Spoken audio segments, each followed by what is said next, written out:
ಜನವರಿ 22ರಂದು ಅಯೋಧ್ಯೆಯಲ್ಲಿ ರಾಮಲಲ್ಲಾ ಪ್ರಾಣ ಪ್ರತಿಷ್ಠಾಪನೆಯಾಗುತ್ತಿರುವ ಹಿನ್ನೆಲೆಯಲ್ಲಿ ಇಂದು ದೇಶದಾದ್ಯಂತ ಎಲ್ಲ ಮಂದಿರಗಳಲ್ಲಿ ಸ್ವಚ್ಛತಾ ಅಭಿಯಾನವನ್ನು ಕೈಗೊಳ್ಳಲಾಗಿದೆ. ಬಿಜೆಪಿ ರಾಷ್ಟ್ರೀಯ ಅಧ್ಯಕ್ಷ ಜೆಪಿ ನಡ್ಡಾ ದೆಹಲಿಯ ಗುರು ರವಿದಾಸ್ ಮಂದಿರದ ಆವರಣ ಸ್ವಚ್ಛಗೊಳಿಸುವ ಮೂಲಕ ಅಭಿಯಾನ ನಡೆಸಿದರು. 22 जनवरी को हर व्यक्ति अपने घरों में दीप जलाएगा और राम की आराधना में हम अपने आप को समावेशित करेंगे. पर केंद्रीय मंत्री ने मंदिर परिसर में सफाई भी की. ರೈಲ್ವೆ ಸಚಿವ ಅಶ್ವಿನಿ ವೈಷ್ಣವ್ ಒಡಿಶಾದ ಚಾಳೇಶ್ವರ ಮಹಾದೇವ ಮಂದಿರದಲ್ಲಿ ಪೂಜೆ ನೆರವೇರಿಸಿ ನಂತರ ದೇಗುಲದ ಆವರಣವನ್ನು ಸ್ವಚ್ಛಗೊಳಿಸಿದರು. मंदिर में पूजा अर्चना की और इस दौरान प्रधानमंत्री नरेंद्र मोदी की अपील पर की सेवा ही हमारा ಕೇಂದ್ರ ಸಚಿವೆ ಮೀನಾಕ್ಷಿ ಲೇಖಿ ದೆಹಲಿಯಲ್ಲಿ ಸ್ವಚ್ಛತಾ ಅಭಿಯಾನದಲ್ಲಿ ಪಾಲ್ಗೊಂಡಿದ್ದರು. स्वच्छता भी सम्मिलित होती है.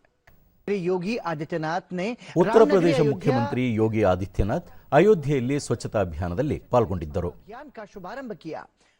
अयोध्या को स्वच्छतम नगरी बनाने और यहाँ के सभी धार्मिक पर्यटन तीर्थ स्थलों सार्वजनिक स्थलों पर सफाई का संदेश देते हुए मुख्यमंत्री ने प्रदेशवासियों से कार्यक्रम को संबोधित करते हुए मुख्यमंत्री योगी आदित्यनाथ ने कहा जो बिहेवियरल चेंज है यानी ನಿನ್ನೆ ಮಹಾರಾಷ್ಟ್ರದ ನಾಸಿಕ್ನ ಕಾಲಾರಾಮ ದೇಗುಲದ ಆವರಣದಲ್ಲಿ ಸ್ವಚ್ಛತಾ ಕಾರ್ಯ ಕೈಗೊಂಡಿದ್ದ ಪ್ರಧಾನಿ ನರೇಂದ್ರ ಮೋದಿ ಅವರು ದೇಶಾದ್ಯಂತ ಎಲ್ಲಾ ದೇವಾಲಯಗಳ ಆವರಣಗಳನ್ನು ಸ್ವಚ್ಛಗೊಳಿಸುವಂತೆ ದೇಶವಾಸಿಗಳಿಗೆ ಕರೆ ನೀಡಿದ್ದರು.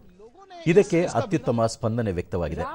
ಇಂದು ಬೋಗಿ ಹಬ್ಬವೂ ಆಗಿರುವುದರಿಂದ ದೇಶಾದ್ಯಂತ ವಿವಿಧ ಸಂಘ ಸಂಸ್ಥೆಗಳು, ಸಂಘ ಪರಿವಾರದ ಅಂಗಸಂಸ್ಥೆಗಳ ಕಾರ್ಯಕರ್ತರು ದೇಗುಲಗಳಲ್ಲಿ ಸ್ವಚ್ಛತಾ ಕಾರ್ಯವನ್ನು ಕೈಗೊಂಡಿದ್ದಾರೆ.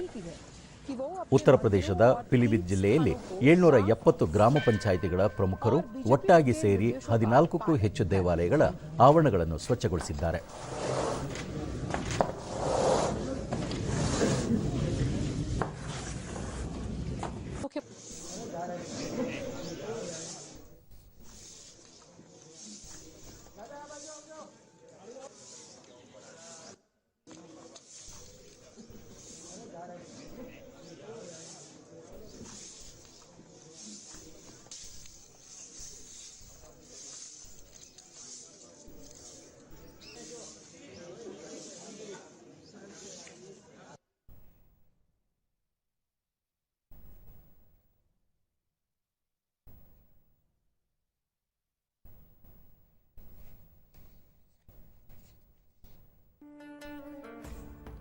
ಇದೇ ವೇಳೆ ಕರ್ನಾಟಕದಲ್ಲೂ ಬಿಜೆಪಿ ಕಾರ್ಯಕರ್ತರು ದೇವಾಲಯಗಳ ಸ್ವಚ್ಛತಾ ಅಭಿಯಾನ ಕೈಗೊಂಡಿದ್ದಾರೆ.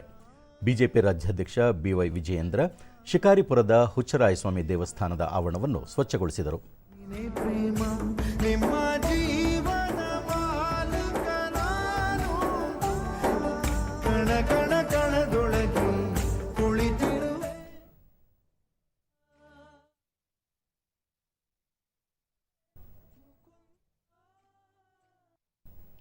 ಮಾಜಿ ಉಪಮುಖ್ಯಮಂತ್ರಿ ಡಾಕ್ಟರ್ ಸಿ ಎನ್ ಅಶ್ವತ್ಥನಾರಾಯಣ ಅವರು ಮಲ್ಲೇಶ್ವರದ ಕೋದಂಡರಾಮಸ್ವಾಮಿ ದೇವಾಲಯದಲ್ಲಿ ಬಿಜೆಪಿ ಕಾರ್ಯಕರ್ತರೊಂದಿಗೆ ಸ್ವಚ್ಛತಾ ಸೇವಾ ಕಾರ್ಯದಲ್ಲಿ ಪಾಲ್ಗೊಂಡಿದ್ದರು.